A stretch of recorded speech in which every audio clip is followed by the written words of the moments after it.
were quite slim, having this double role, but I'm really grateful for Zafer and the whole crew for carrying out all these conferences, because my research group from University of Helsinki has been really attending this since 2011, when my friend Professor Vanderbiljpark was the keynote speaker, and we've been in different countries, in Turkey, Cyprus, and enjoying this so much. And many of my PhD students have had ICEPC papers as their part studies with very high quality PhD theses that have got distinction, and I'm constantly taking my PhD researchers with me, new generations, and also previous PhD researchers who are now my colleagues, and I think it's very valuable to be here. And this is a very wonderful global community, and I'm very much missing from our friends from Middle East, Africa, hoping that the world gets better and we shall meet all globally and build peace in the world. My presentation, I was really trying to put, this is going to be really, you should fasten your seatbelts because this is going to be a handful. What I'm going to do is I'm going to first introduce a bit about recent development in the Finnish school, because very much what we are doing in Finland is based on lessons learned from educational psychology and how people learn, how to motivate people, and it's been increasingly mainstream also in general didactics and subject matter didactics, especially in art education and science education, and putting a lot of life into school.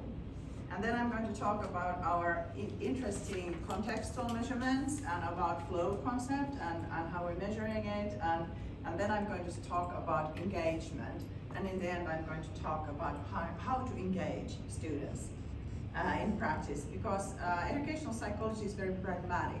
Everything we do, we want to put in practice and test. So we are doing constantly testing our theories and assumptions while developing something new. Here is it's kind of going. If you just press arrow, right? Yeah, I did. Right. Okay. Here is a brief. We were having a very nice conversation at our table, and I was telling that I've been previously working in Sweden and living in Sweden, in Karolinska Institute, and also I've been working as a visiting professor in Groningen, working with medical education, but I've been training teachers since 2005 in Helsinki, but also visiting different parts of the world when it was still possible, and I'm also extraordinary professor in South Africa. So I've devoted my life for kind of global work for betterment of learning, and here are lots of colleagues who share the same passion. At the moment we are working in Emirates to develop a diploma project for teachers. And the book I gave to Dr. Zafer was my book that I wrote just before COVID, and because I've been giving keynotes in different parts of the world, and people started asking, where can I read more about this? And I realized I've written 20 books in Finnish. The Finnish teachers are reading my books, but they were not only boring scientific articles in English. So this was my first book that I wrote in English. And then our latest book that we edited with Markus Talvio about our favorite topic, which is promoting social and emotional learning. But Markus Talvio is going to talk more about that topic. It's one slice of our competencies that we talk about. And then I couldn't resist to put the cover of the Latin American edition because it's available in Spanish, señoras, señores. So, especially in South America, there has been interest.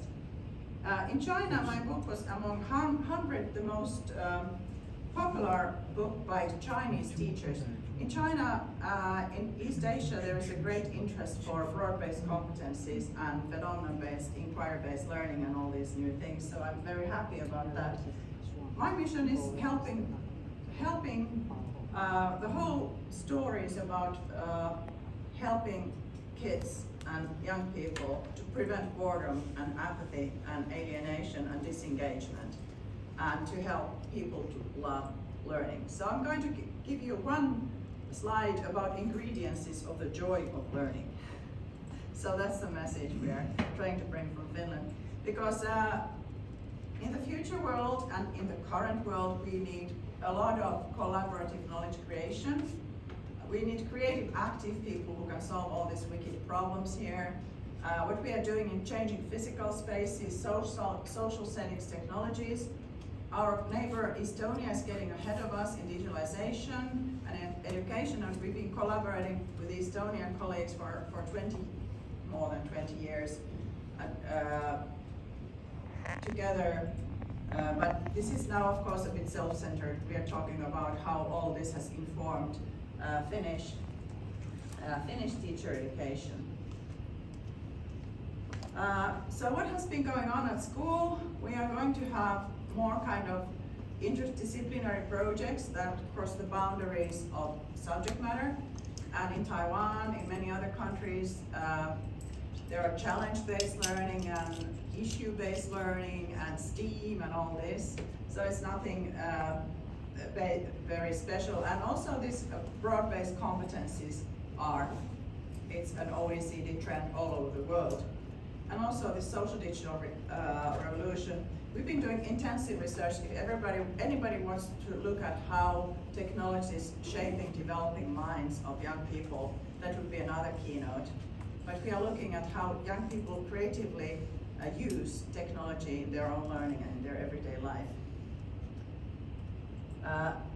And also, what is mandatory in Finnish school now is coding, and we have Innokas network, which is working all over Finland to have these tournaments in coding and robotics, and kids are so excited about that.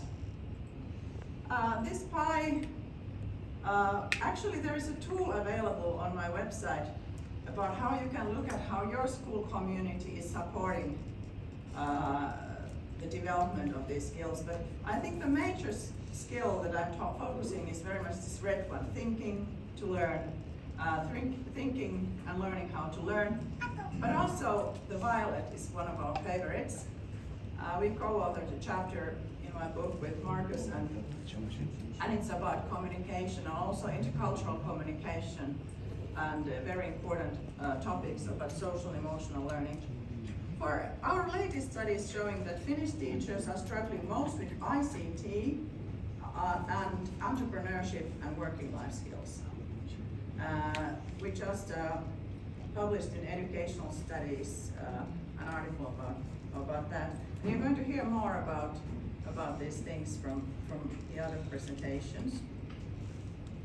I don't know whether you guys know about this phenomenon-based learning. It's nothing so weird. Basically, since early childhood education, the idea is to focus on the natural curiosity of little children, and then usually children stop asking when they go to school. In Finland, at the age of 7, children's questions go down and they just become passive listeners.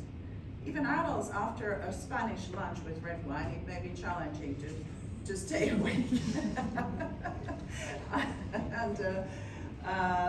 And you adults are thinking that little children can sit for hours and listen for incomprehensible stories of adult people. But for us, active people, it's difficult. So let's start from the curiosity of children. Let's have a theme at school, like forest. Let's go to forest. Let's make inquiries around the phenomena that interest little children.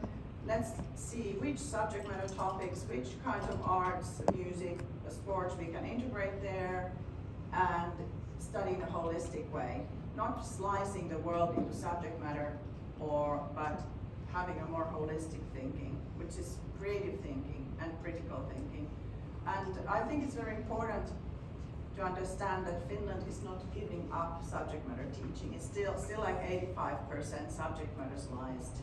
So this is like 1 or 2 projects per year. It's not killing anybody, but some some parents and mature teachers are terrified that, no, we are destroying the Finnish school system. We have constant heated debates about that. Well, I got some pictures from Mikko Leppänen. This is how we are also physical.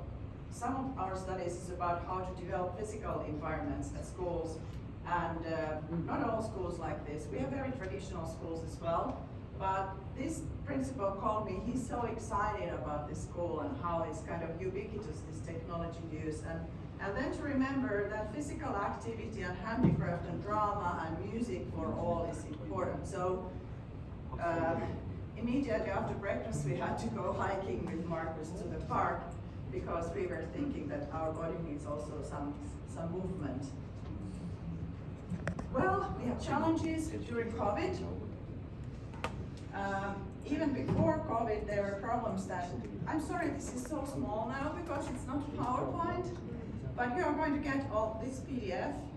What it's saying is that in the future we need to develop students' collaborative work with the help of digital devices, and also keeping our community and social emotional learning is very important. We have taken students outdoors during COVID, trying everything to keep the community going on, but we can use technology for that as well.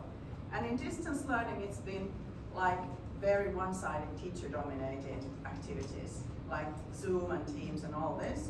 There is somebody just delivering, transmitting knowledge, and today Ida and Heidi are going to talk about epistemic theories more about teachers. I think I'm going to have this machine gun type of presentation now, so I keep you awake. But in the future, we are also now investigating possibilities of VR and augmented reality. When I was, during COVID, I was flying over Saarijärvi in Middle Finland, and I was in the forest meeting an American and a Swedish guy, and we had a talk over bonfire. What an escape from the real world. And in the future, we are going to be increasingly doing so. So now I'm talking a bit about research on emotion and motivation, and then I'm going to summarize about the joy of learning stuff. How many of you have heard about ESM, event sampling methods? I was, because they're in our research team.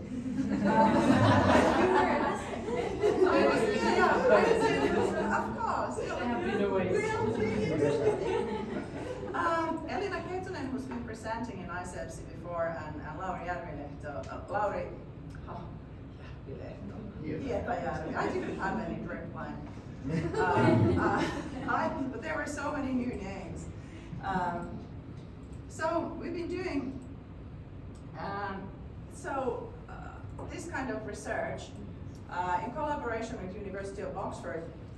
So the background comes from 1987, when Csikszentmihalyi started to measure flow experiences and also ecological momentary assessment. But we've been using for the last 15 years smartphones to collect data, kind of collecting data 5 times a day. I'm not going into detail so much and start developing all this, explaining all these methodologies, but it's usually so that people are asked several times a day about how they are experiencing their emotions right now, and actually that's very informative, because we ask the morning questionnaire, what are you going to do today, and then we are monitoring the challenge and the level of the challenge and the sense of competence of the day, and then we are interviewing people and doing all this, and I just very much enjoy this kind of research. The pioneer of ESM was a very famous professor, Csikszentmihalyi. He was saying that you can say almost like Csikszentmihalyi. Csikszentmihalyi. To remember how to pronounce. I hate to write this in my references. He couldn't afford to buy vowels, obviously. The challenge has to be high and meaningful. And we've been measuring experiences over lectures. It's not enough challenge. It's not enough active role so that people would experience flow very often. It's the speaker who's experiencing flow. in many cases. But there is an engagement and absorption, so that time flies. Like, oh, it's already 4 o'clock, I forgot to go home. And it promotes our intellectual evolution. And I'm explaining how. Is this familiar for you? How many of you know this flow theory? Yes. Yeah, some of you know already. But just, if you think about when have you experienced this kind of engagement that you forget to look at your watch, time flies, you're totally absorbed, somebody's saying, mommy, mommy, mommy, and you're like, ooh. Totally absorbed. If you think about that, just ask the person beside you, is it at school, at the university, or is it more often in some other activities? Totally absorbed. Just give you like a minute. For me, so when have you been totally absorbed? Or when have you been totally absorbed? Okay. Yes. Me too. But still, I think that I would say one of the differences is that creative. Have you been totally absorbed in something?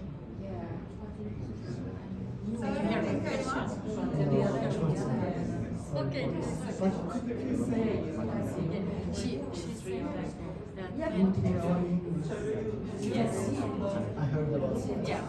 So she's when I'm experiencing this flow emotions that we forget what time it is, and is it during a lecture? Is it at home when we are watching it? So that is the question actually. So when are we experiencing? Yes. While we are giving lectures. Now I can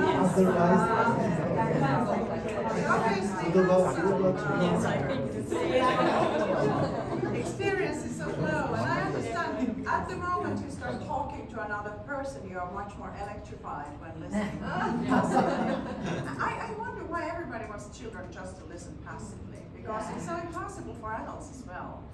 Isn't it kind of enriching to exchange some ideas just for a couple of minutes? Okay, just one or two examples. What would you find? You don't have to share. It's more important to share with somebody else. But did you hear anything interesting? You heard. Yeah, tell me. Yeah, I Don't be shy. Dr. Nelius should say something. Yeah.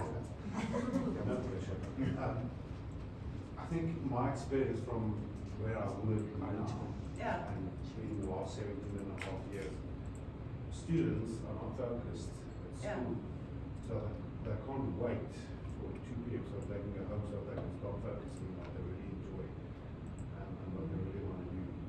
And I've seen that with the students, so Yeah. I believe very Yeah.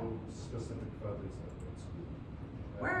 So we're not focusing very much in promoting flow at school. But what about your own experiences? Because adults need to catch the experience of flow and the enjoyment of that intellectual stimulation and emotional stimulation in order to be willing to give it to children, back to children who are much more fresh in experiencing flow. Were there any incidents where you were feeling flow? Yeah, you can tell it. Yeah, just earlier with my colleagues when we were drinking coffee before we came to this conference, and just reminding us ourselves about the paper and how we could improve it, and then we start talking, then we should add this and this and this, and then suddenly we saw, oh, now we have to go, so we won't be late. Yeah, it's always the time that it's flying. It means that you're not looking when is this ending, but you're like, oh, did it end already? Yeah.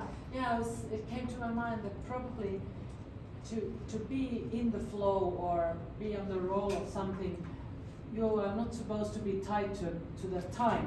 And in the school, very much, at least in Finland, you are tied to 45-minute long lesson, which is quite short actually. Yeah. So at least what I'm concerned, when I do have that flow, then it's like, where did these 3 hours go?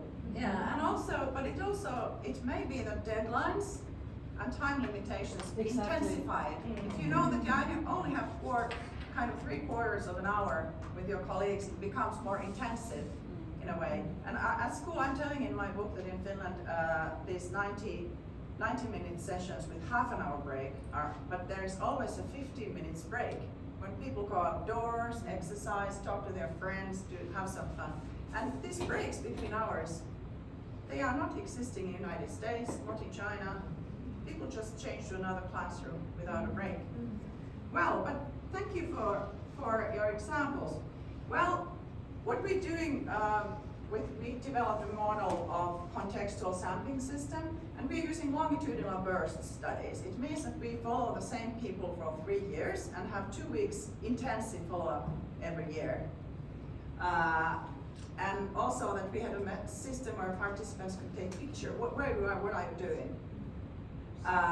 And what we are measuring is flow, with how challenging is this right now, scale 1 to 7, and how competent do you feel?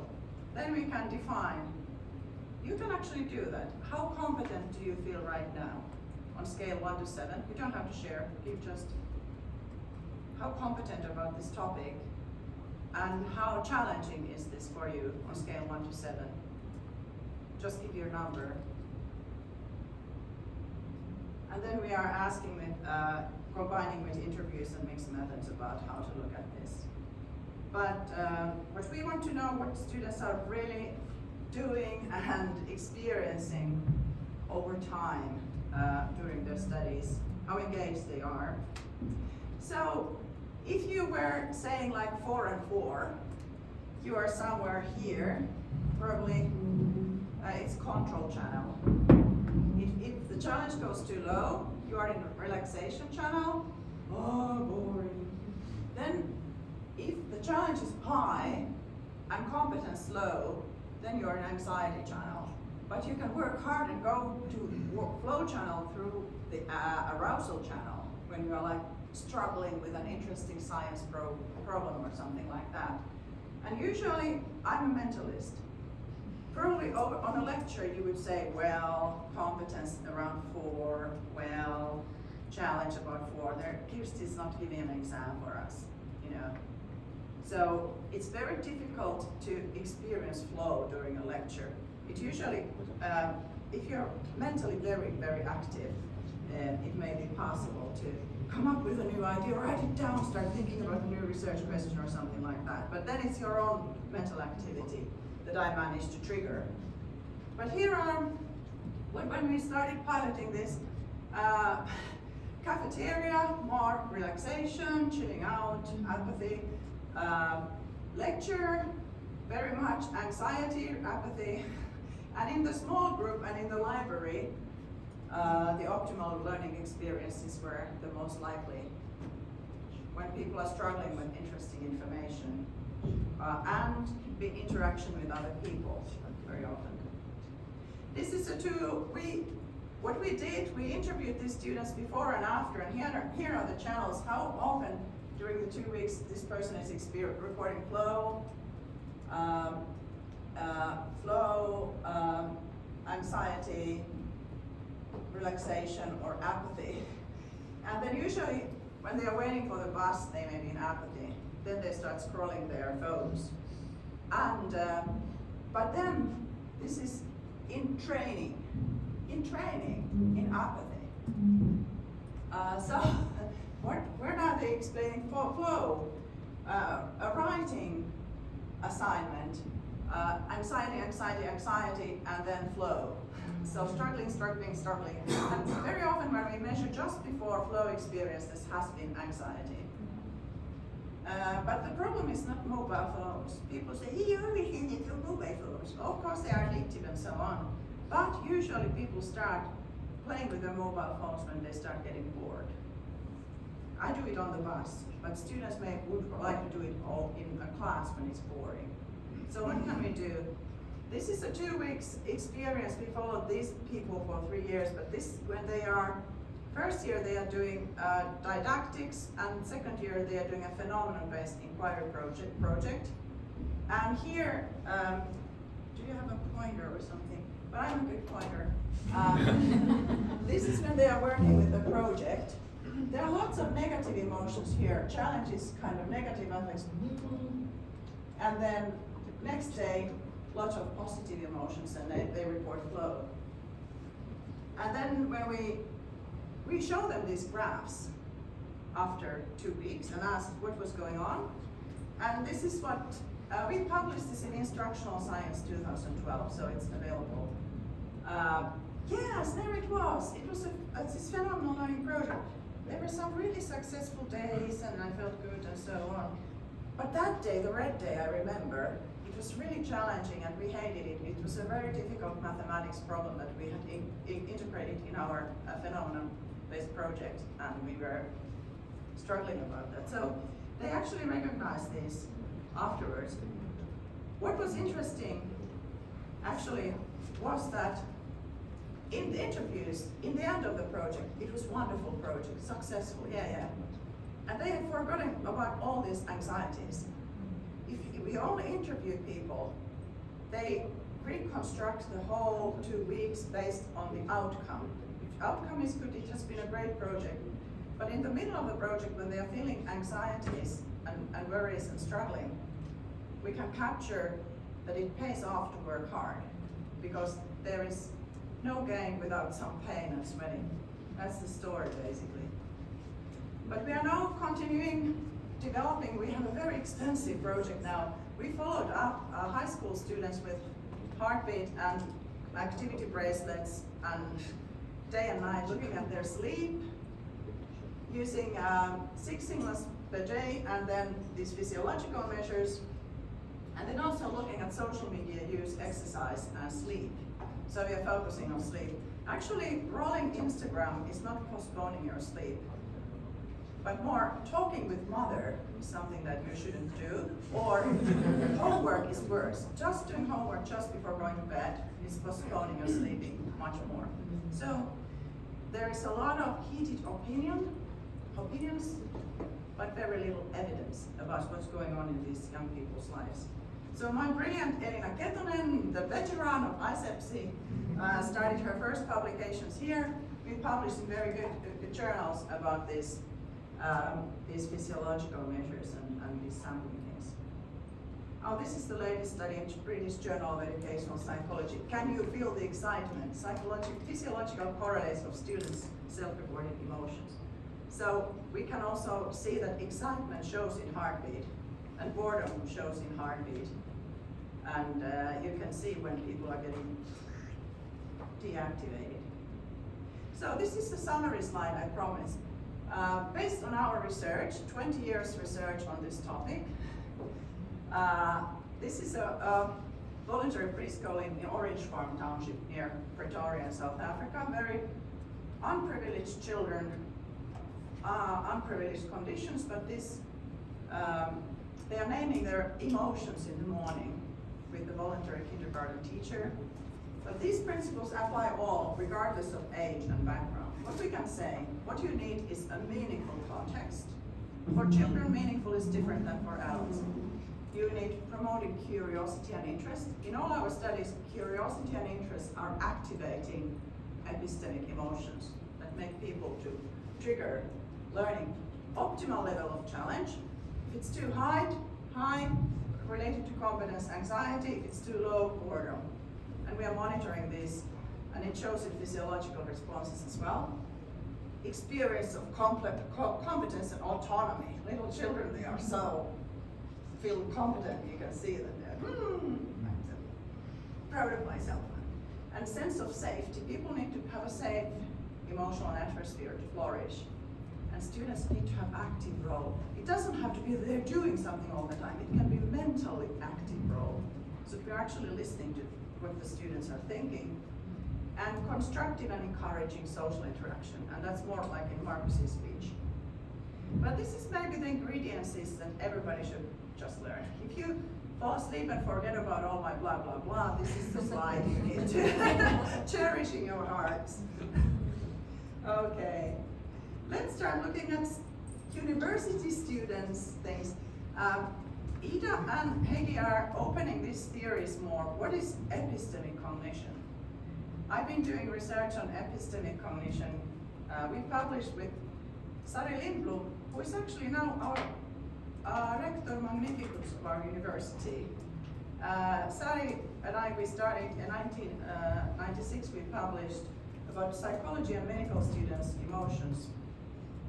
And we have different theories of what knowledge is and how people learn. So I'm reading out loud a bit because you cannot see there. So our ideas about knowledge and knowing, they manifest as dispositions how we approach learning tasks. If I think that Kirsti's task is to transmit knowledge effectively and fast, then you think that all this blah blah blah and giving examples and all this is waste of time, just give me the facts. And I write them down and then I vomit to the course paper and then I forget about them. So they were used to call personal epistemologies, but now there's a new, in 2016 came a book, Epistemic Cognition, which is more about the beliefs, but also how knowledge is defined, how knowledge is justified, acquired, and used. And this is very, very serious because Barbara Hofer, who is a legend here, together, Patricia Alexander was talking about it in her keynote. But anyways, her latest book is about this kind of how people can process complex and kind of sensitive information or anxiety promoting information, for instance, climate change, controversial issues, and how you justify your claims and how you see that knowledge is created and what is justified knowledge and so on. And it's actually threatening our world peace that people are not understanding. Their epistemic cognition is not very great when you look at Twitter discussions and all this. So there are kind of theories, and we confirmed three kind of profiles in Finnish students. And here we are working with Professor Jan Vermund. He was here keynote 2011, and we were working with Elina Ketonen, and also Heidi's there in a Cambridge college, and they will tell you more about how these appear in different countries, in Taiwan and different European countries, these epistemic profiles among teachers and teacher students. But we were looking at how these ideas of knowledge are related to how engaged the students are, which is, at first sight, it sounds a bit weird. How would your ideas of knowledge be related to your engagement? But it has to do about how you see learning and your role in that process, whether you get engaged or not. So study engagement is defined as positive and fulfilling and work-related state. So you're kind of professionally or intellectually there, and it's quite persistent. Some people are constantly very engaged, and some people are constantly very bored. But it also, as I said, it's contextual variation in our studies. And engagement is related to both study success and satisfaction. And in our ISEPSI paper 2012, we showed that study engagement was higher in those students whose epistemic theories were reflective and rationalistic, not like black and white, in engineering. And fact-oriented students were much less engaged. And then later, Elina showed in her PhD thesis articles that highly engaged students were the only one who obtained good grades and who maintained collecting credits over 5 years. So it's pretty powerful to engage your students, right? So there are problems. Lack of interest, no personal meaning, the contents don't motivate. When we are looking at medical students, that's very harmful if they don't find any meaning in medical knowledge.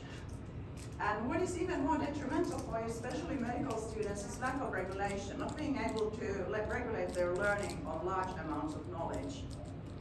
And also certainty of career choice.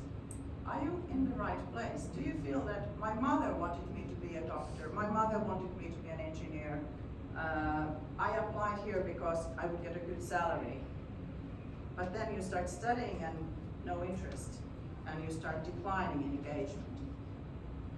So, we found in 5 topics, engineering, chemistry, theology, law, and teacher education, quite a collection.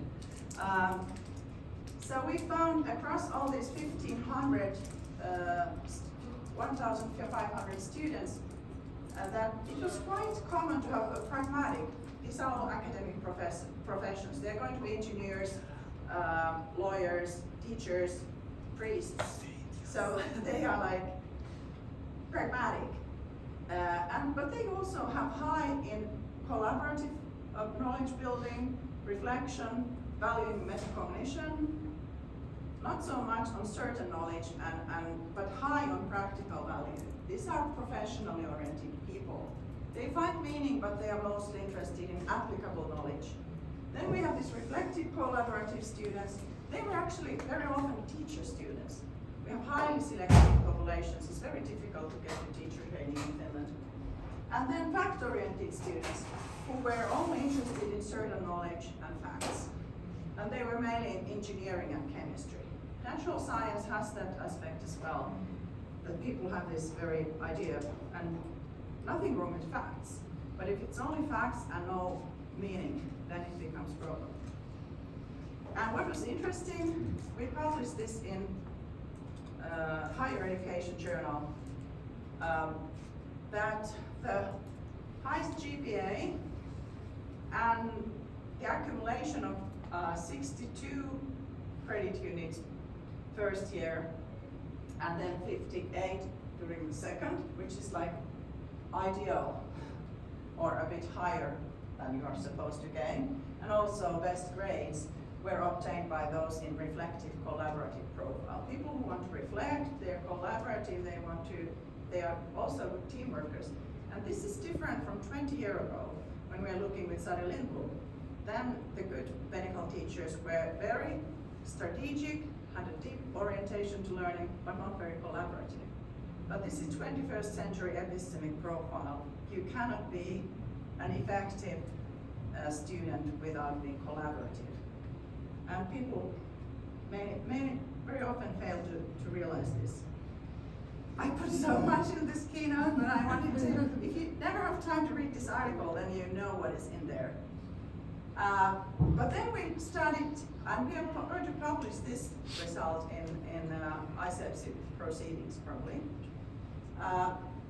that students in this collaborative reflective profile, they scored highest on study engagement, lowest on lack of interest, lowest on lack of regulation, and lowest in uncertainty of career choice, which is kind of interesting. Fact-oriented were doing the worst.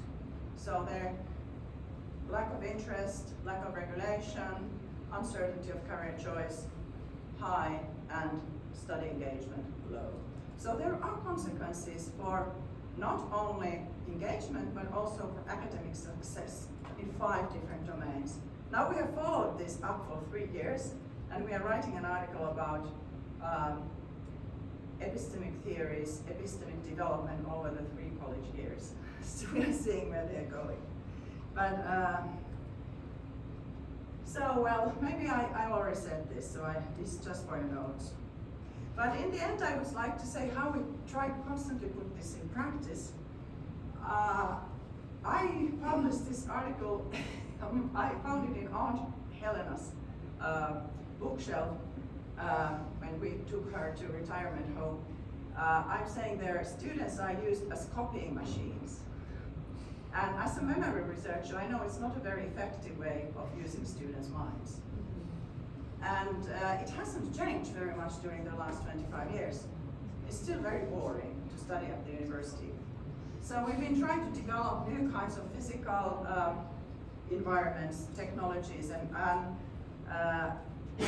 very soon Inker is going to tell you more about how these are used in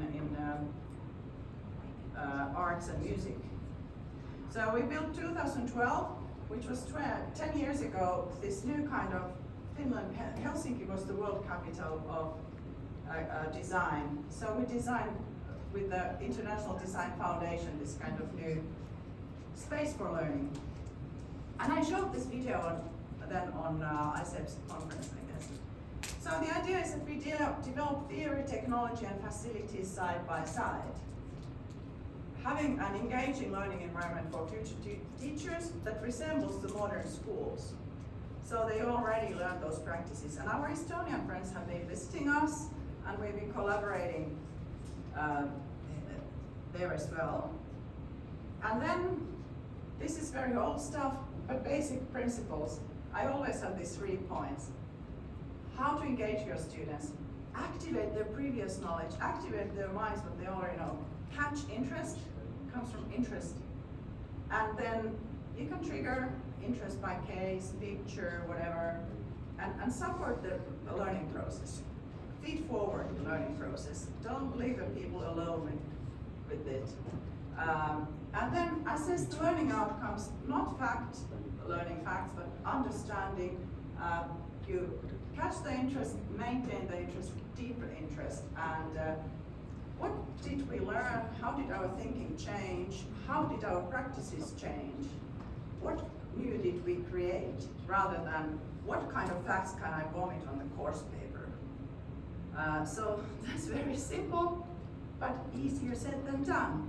Because Heidi and Ida are going to show how teachers' epistemic theories countervert this. Because if teacher thinks her task is to spoon-feed information, students become disengaged and they stop activating and wasting time. Keynote is different. You came here to listen to a keynote, so it's different. Don't take a model of this. This is my solo. And we have solos. We have 20-minute solo, but usually that's 20 minutes is what people can listen nowadays. We have video clips, flipped learning, all kind of different methods to help students to be engaged. And then gamification, self-assessments. With Marcus and Ida and Heidi, we've been developing also online environments, and also now we have a project in Emirates where we have 80% online teach training, which is kind of blended, flipped. Deep learning, collaborative co-construction, engaging learning models, theories, putting them in practice, and digitalization needs to support deep learning. Digitalization is not to put things, PDFs on Moodle, or just to record boring lectures. I hope this one is not that boring, but you know, and then at the moment, instead of a big lecture halls, I have hybrid sessions. Nowadays, about 100 people want to come to the place, but we have space for 200. And then 100 or 200 are at home. But this needs collaboration. We need to have 3 teachers. One online, one is hanging there, assistant helping. So these new things, it's terrible if we put all the pressure on individual teacher. All these new things call for collaboration between teachers. In East Asian countries, there has been usually cross-disciplinary collaboration. I read a book by Stevenson, 1987, Learning from Asian Schools. There, the teachers are talking about students learning, and they teach different subject matter. I'm not sure. And in Japan, there is lesson study. Teachers observe each other's lessons and learn from each other. So co-teaching is the only thing that helps here. So if we want schools to change, we need to have phenomenon-based, interactive, playful learning in teacher education.